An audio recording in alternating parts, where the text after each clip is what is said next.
Fala aí pessoal, tranquilo? Vamos aqui continuar o nosso vídeo da nossa série, né, de serviços serverless. Então, o que a gente fez na última aula foi a gente criou uma rota de sign-up com o método POST aqui no nosso API Gateway. A gente criou também um Lambda, que é esse Authentication API Sign-up, né, que vai conter o código que vai ser executado depois que essa nossa rota for invocada do API Gateway. E a gente criou uma tabela no nosso DynamoDB TB Authentication para ter esses dados cadastrados aí, beleza?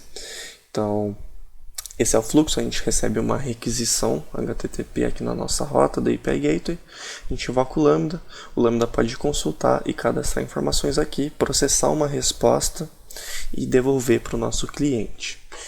Então, vamos lá. Aqui no nosso Lambda, eu apaguei o conteúdo que tinha aqui, né? E coloquei só os requisitos que a gente vai ter que programar aqui no nosso Lambda. Então, como a gente é uma rota de cadastro, a gente vai ter que receber no body um e-mail, um nome e um password. São os dados que eu escolhi para receber. E aí a gente tem que validar se esses campos estão presentes na nossa requisição. Caso eles não estejam presentes, a gente tem que retornar um status code de 400. Lembrando que o status de 400 é o bad request, significa que foi erro do servidor. Vou estar utilizando esse site do Mozilla aqui, que ele tem um guia dos status codes aqui para quem não lembrar. Mas deixa eu até entrar aqui no site principal, que a gente tem todos os status, né? Erros do cliente são de 400 a 499. Ou seja, quem está chamando a nossa API, se receber um status code entre esse range aqui, significa que ele está fazendo a requisição mal formatada de alguma maneira, né? A gente tem os status de redirecionamento e os de resposta de sucesso, erro de servidor e por aí vai. Então, só para relembrar aí. Depois que a gente validou, a gente tem que validar se não existe algum e-mail cadastrado com o e-mail fornecido no body. Então, para a gente não ter, como a nossa tabela ela só aceita, a nossa chave de partição é o e-mail, ela não aceita e-mails repetidos. Então a gente precisa garantir que o e-mail que a gente está recebendo não exista na nossa tabela para a gente não ter um erro aí, tá bom? E depois disso, a gente tem que criptografar a senha do usuário antes de salvar no banco de dados essa conta, esses dados, porque é uma boa prática de segurança a gente cadastrar a senha do usuário criptografada, porque caso essa tabela vaze, as informações vazem, a gente não compromete as senhas dos nossos usuários, tá bom? Então, vai ser esse o fluxo. E por último, adicionar a conta na tabela TB Authentication. Então, depois que a gente validou tudo, a gente tem a garantia que a gente pode adicionar aí no nosso Dynamo. E por último, a gente vai retornar em 204. 204, pessoal, lembra? Aqui 204 está entre as respostas de sucesso, mas o 204 em específico é o no content, que aqui deu tudo certo, mas não tem nenhum conteúdo para exibir na rota. Que a gente não quer devolver essa conta, a gente só quer falar que a gente se cadastrou e beleza. Então, vamos lá, vamos começar aqui. Para começar, eu gosto de dividir, ao invés de fazer tudo aqui no nosso handler, para a gente ter uma segregação de responsabilidade melhor no nosso código, eu gosto de criar algumas pastas. A gente vai ter os nossos controllers, a gente vai ter também os nossos serviços, a gente vai ter os nossos repositories e a gente vai ter os nossos adapters. O que é isso aqui, pessoal? Cada uma dessas pastas. Os controllers vão ser responsáveis por fazer essas validações de campos obrigatórios e chamar os nossos serviços. O serviço, ele é responsável pelo quê? Ele é responsável por conter o fluxo da regra de negócio. Então, é aqui que a gente vai validar se não existe algum e-mail cadastrado, criptografar a senha do usuário e adicionar a conta. Ele que vai orquestrar esse fluxo aí da nossa rota. E os adaptadores são justamente para a gente lidar com as bibliotecas que a gente vai utilizar aí para criptografar. Então, porque eu posso utilizar diversas bibliotecas para ser esse nosso hasher, né? Que a gente vai ter que criptografar a senha no nosso service.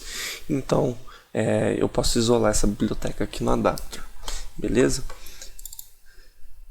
Então, eu vou começar pelo nosso controlador. Vou criar um arquivo que é add account controller. E aqui vai ser uma classe. E aí nessa classe ela vai ter um método handle que ela vai receber a requisição e vai devolver um HTTP response. E aí dentro desse controller a gente vai validar se os campos obrigatórios estão presentes e a gente vai chamar o nosso service. Então aqui a gente vai fazer, vai ter esse tipo de código aqui dentro. Então vou começar criando nossa classe e esse método handle.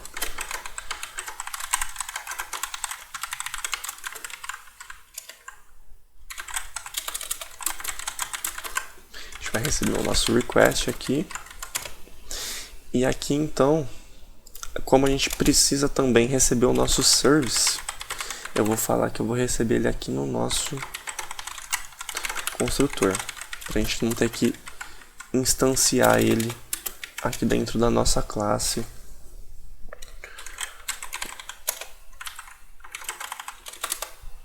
Tá difícil. Pronto. Pronto, a gente já fez aqui a injeção de dependência, né? E agora a gente vai validar se os campos são obrigatórios. Se os campos obrigatórios não estiverem presentes, a gente vai retornar o status code 400.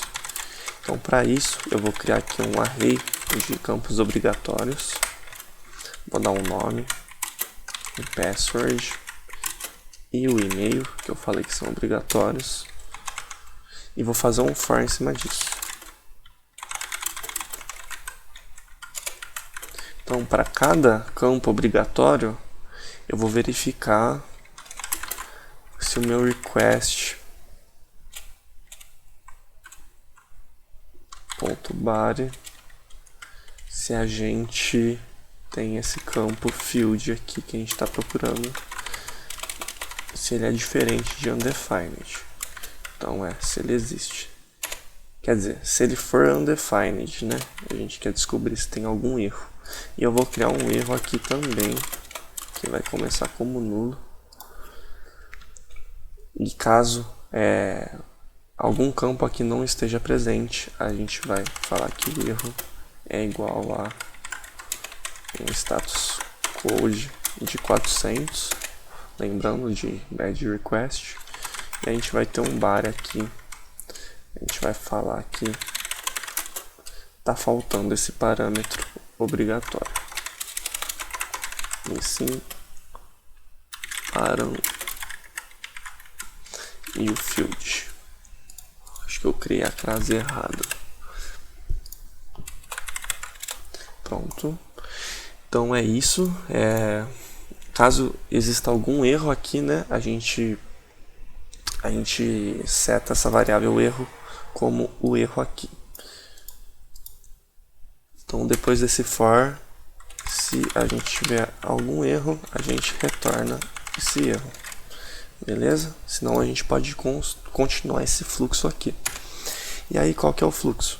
A gente vai chamar o nosso serviço. Então, nosso serviço, a gente está esperando retornar uma conta, né? Depois que ele ser executado com sucesso, a gente vai chamar ele e a gente vai criar nesse serviço que ele não existe ainda, a gente vai criar um método add e a gente vai passar as informações aqui de name, password e e-mail.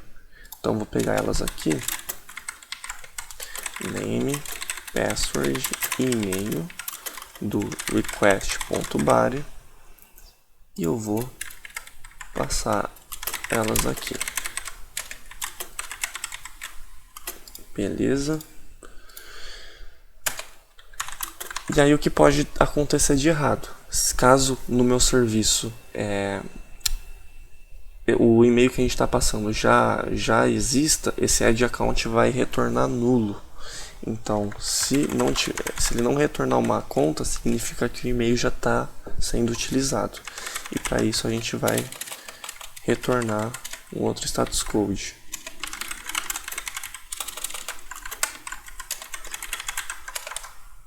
Aqui eu vou retornar um 403, que é de forbidden, né? Falando que essa ação é proibida, porque o usuário está tentando cadastrar um e-mail que já existe e a gente não pode aqui no nosso contexto, tá bom? E aqui no nosso body a gente vai passar uma message falando e-mail already use. Beleza? Depois disso, a gente tem a garantia de que tudo deu certo, né? Que a conta foi cadastrada com sucesso. Então a gente pode retornar um status code de 204 e o body nulo, porque a gente não quer exibir nada. Beleza? E eu vou englobar tudo isso aqui com try catch.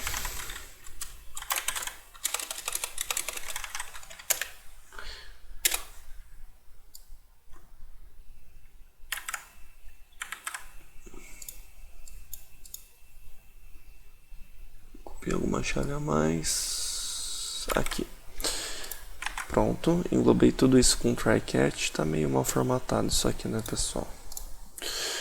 Bom, depois eu formato direitinho aqui. Fazer isso agora. Pronto. Melhorou. Não é muito bom programar aqui. Depois na nossa próxima série de treinamentos a gente vai fazer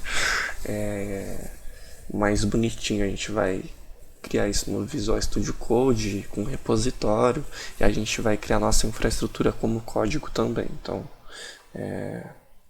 não é recomendado programar aqui diretamente, porque a gente não tem versionamento, a gente não tem muito poder aqui, né?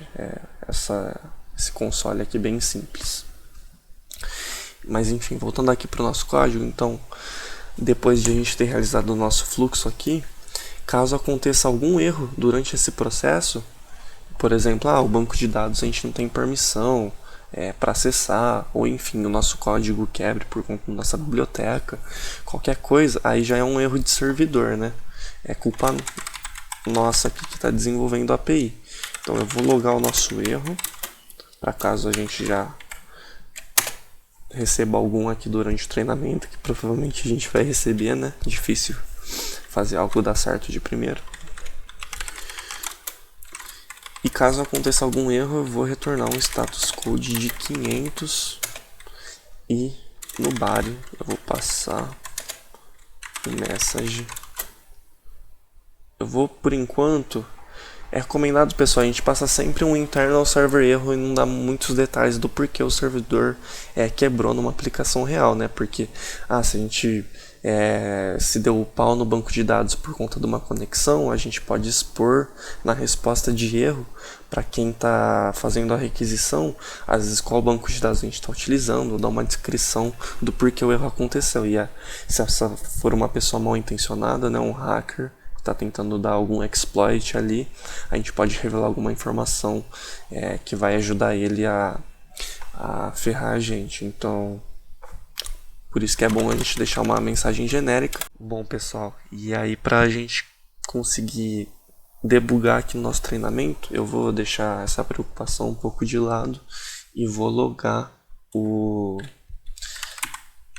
a mensagem do erro mesmo aqui. Logar não, né? Setar na nossa mensagem a mensagem do erro, porque aí facilita para a gente não ter que ficar olhando os nossos logs para caso a informação aqui na mensagem já for necessária. Tá bom? Então acho que com isso a gente finaliza aqui o nosso controller, beleza?